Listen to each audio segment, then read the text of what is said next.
Salut, c'est Karim. Alors aujourd'hui on se retrouve pour une nouvelle vidéo et dans cette vidéo nous allons apprendre à créer un algorithme de recherche qui va permettre de définir si le joueur en X gagne ou si le joueur O gagne. Et donc, mais juste avant ça j'aimerais juste vous montrer où nous en sommes arrivés dans le projet. Et donc ici comme vous pouvez le voir, le bug a bien été fixé dans la vidéo précédente et maintenant ce que j'aimerais bien créer, c'est un algorithme qui permet de dire si le joueur en X a gagné ou si le joueur en O a gagné.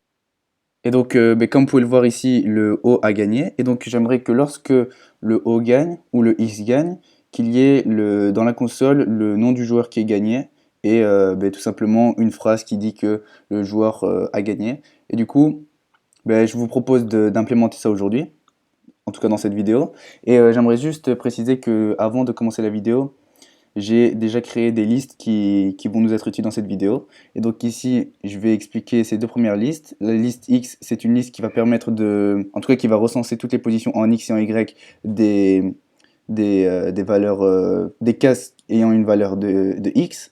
Et la liste O, c'est une liste qui va recenser la position en X et en Y des cases ayant comme valeur O. Vous pouvez le voir, il y a quatre différentes listes, mais ces listes-là, j'en parlerai en temps voulu. Et donc, je vous propose tout de suite de commencer. Tout d'abord, nous allons faire for line in range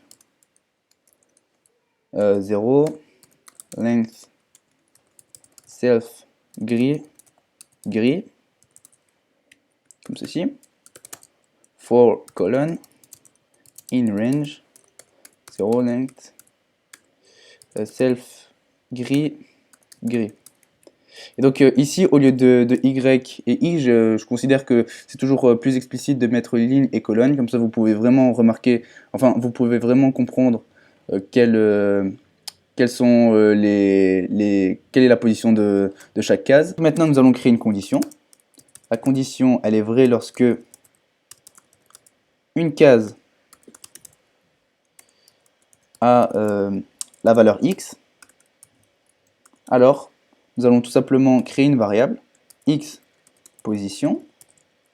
Et dans cette variable, nous allons stocker ligne, colonne. Et cette variable, nous allons tout simplement l'ajouter à notre liste. Donc en d'autres termes, nous allons ajouter la position en X et en Y de la case qui s'est vu attribuer la valeur de X dans notre liste X. Donc ouais, X position, comme ceci. Et donc nous allons tout simplement faire pareil pour les O. Voilà, O. Et tout simplement, je vais recopier ça comme ça, ce sera plus rapide. Et O. Et liste O. O. On crée une nouvelle condition. Et donc la condition va être que si la longueur de liste X est supérieure ou égale à 3, alors nous allons tout simplement sélectionner les colonnes et les lignes dans liste X. Et en fait, l'idée c'est de séparer les lignes et les colonnes dans deux listes différentes, parce que vous allez voir après on va les comparer, et en les comparant, cela va nous permettre de définir si le joueur X a gagné. Et donc c'est à ce moment-là que la liste ligne X et la liste colonne X vont être utiles pour nous. Et donc tout simplement, on aura juste qu'à ajouter les lignes dans notre liste de lignes X et d'ajouter nos colonnes dans la liste des colonnes, comme ceci.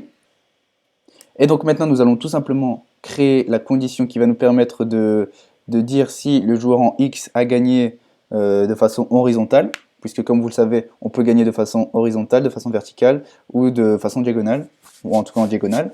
Et donc, pour les cas où le X gagne en horizontal, il y a 3 cas. Et donc, nous allons tout simplement créer une nouvelle condition. La condition, elle sera vraie lorsque la liste ligne X count 0 égale à 3. Autrement dit, cette ligne, elle est toute simple, elle nous permet juste de dire si dans la liste, ligne x, il y a 3 valeurs, et lorsque ces 3 valeurs sont égales à 0. Si elles sont égales à 0, alors la count méthode va permettre de compter le nombre de zéros qu'il y a dans cette liste, et s'il y en a 3, alors on a gagné. En tout cas, le x a gagné. Donc on va faire pareil pour 1,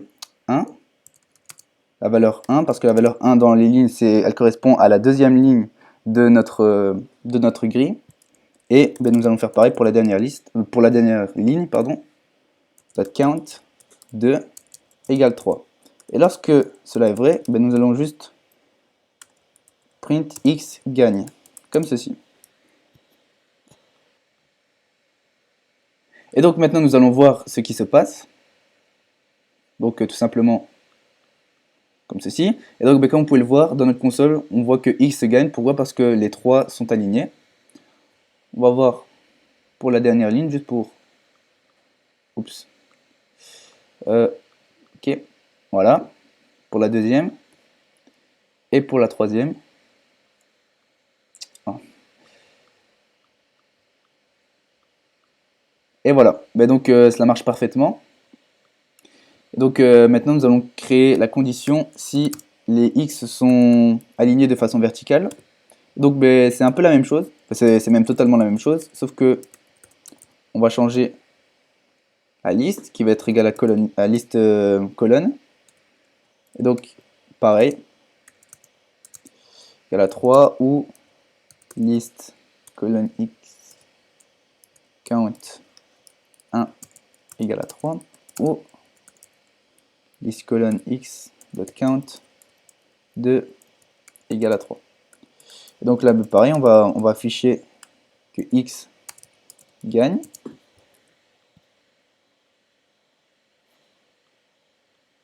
Donc pareil, on va faire des tests. Donc mais comme vous pouvez le voir, x gagne. Donc c'est parfait. Je vais juste faire un petit test encore une fois. Voilà. Bon ben ça m'a l'air d'être bon pour les colonnes et les lignes. Donc, là maintenant nous allons créer une condition qui va nous permettre de vérifier si le joueur a gagné de façon diagonale, s'il a gagné en diagonale plutôt. Et donc ben, tout simplement nous allons juste égaler ligne x, enfin liste ligne x égale liste colonne x, ou si la liste ligne x égale à liste colonne x à l'envers.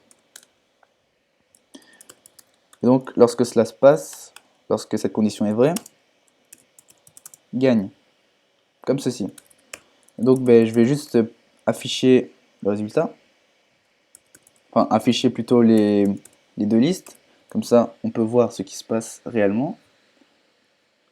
Oh, mince. Et donc nous allons faire le test. Et comme vous pouvez le voir, ben, là x gagne. Pourquoi? Parce que ici la case 1 a l'index entre guillemets la position en x et en y 0 0, ici 1 1 et ici 2 2. Et tout simplement ben, lorsque la ligne est égale à la colonne, alors le joueur en x gagne. C'est ce que la condition dit. Et donc ben, nous allons essayer avec l'autre cas pour voir si ça marche.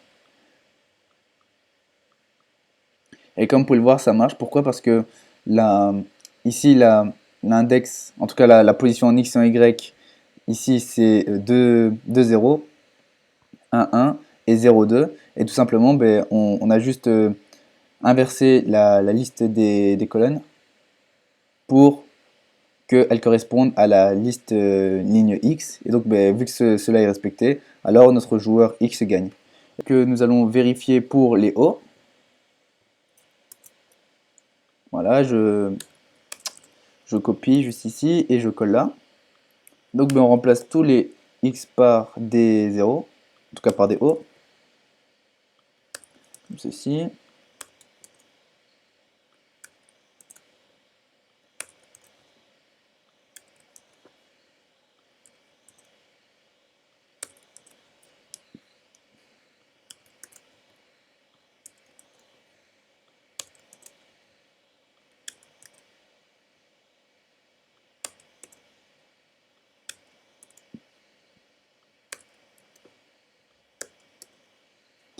Et nous allons tout simplement voir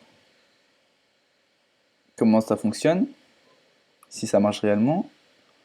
Donc 0. Et voilà, O gagne.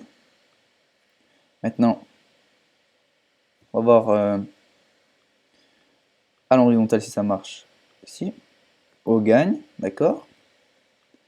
Et maintenant, il ne nous reste plus que de façon diagonale, en diagonale plutôt,